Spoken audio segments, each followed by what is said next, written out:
পরিস্থিতি হলো ধান আর লাঙ্গল একাকার হয়ে গিয়েছে। ভিতরে যারা লাঙ্গলের তারা হলো ডামি হিসাবে ধানের জন্য কাজ করছেন। এটা শাহজাহানপুরে আমাদের এজেন্টকে ঢুকতে দেওয়া হয় নাই, সেটা পরে প্রশাসন হস্তক্ষেপে আমরা তাদেরকে প্রবেশ করাতে পেরেছি। বিভিন্ন জায়গায় যেটা হচ্ছে যে একদম ভোট কেন্দ্রের মুখোমুখিতে কেন্দ্রগুলো স্থাপন করা হয়েছে, বুথ ক্যাম্পগুলো।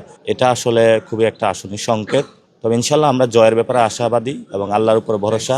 যেভাবে হলো আমরা বুলেট রেভুলেশন ক্রস করে এসেছি, আজকে একটা ব্যালট রেভুলেশন হবে 11 দলের পক্ষে। ইনশাল্লাহ আমরা সরকার গঠনের আশা করি, সরকার গঠন করতে পারবো ইনশাল্লাহ। আমি আজকে ফার্স্ট এটাতে আসলাম পল্টনে, এরপরে প্রত্যেকটা জায়গায় যাবো ইনশাল্লাহ। না, ভিতরে আমি জিজ্ঞেস করলাম, সবাই বললো আলহামদুলিল্লাহ সুস্থভাবে ভোট গ্রহণ চলছে, আমরা এই পর্যন্ত কোনো অপ্রীতিকর কোনো কাহিনী দেখি নাই। এবং আমরা আমাদের নেতাকর্মীদের নির্দেশনা দিয়েছি, আমাদের যারা এজেন্ট আছে এবং স্বেচ্ছাসেবক বাহিনী রয়েছে, যাতে কোনো অপ্রীতিকর যদি পরিস্থিতি সৃষ্টি করার কেউ পায়তারা করে, তারপর প্রশাসনের সাথে যোগাযোগ করার জন্য, নিজেরা এগিয়ে না যাওয়ার জন্য প্রশাসনের মাধ্যমেই আমরা যেই জায়গা আছে সেই নিউট্রাল বোর্ডে অনুযায়ী কাজ করব। অর্থাৎ আমরা চাই না আইন কেউ নিজের হাতে তুলে নেয়।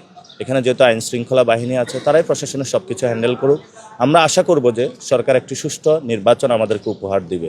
এবং আমাদের যারা শহীদ হয়েছিল তারা কিন্তু আজকের দিনটির জন্যই আজ শহীদ হয়েছিল। আমরা মনে করি যে শহীদদের রক্তের বদলে আজকে আমরা এই দিনটি পেয়েছি, এই জন্য তাদের প্রতি আমরা শ্রদ্ধা জানাচ্ছি। আমি এখনো দেইনি, আগে সবার ভোটাধিকার নিশ্চিত করি, বিকালের দিকে হয়তোবা দিব। ভালো, আমাদের সংগ্রাম মাত্র শুরু হয়েছে, সংগ্রামটা আরও অনেক বাকি। আগে শুনতাম তারা বলেছিল যে বিএনপি অনেক বড় মেজরিটি পাবে, এখন তারা বলছে কানাঘুষা শুরু করছে। ঠিক আছে, 11 দলীয় যাক, জোট ক্ষমতায় যাক, তারপরে দেখে নিব কয়দিন থাকে। এই ধরনের কানাঘুষা অলরেডি শুরু হয়ে গিয়েছে, তারাও এটা মেনে নেওয়া শুরু করেছে।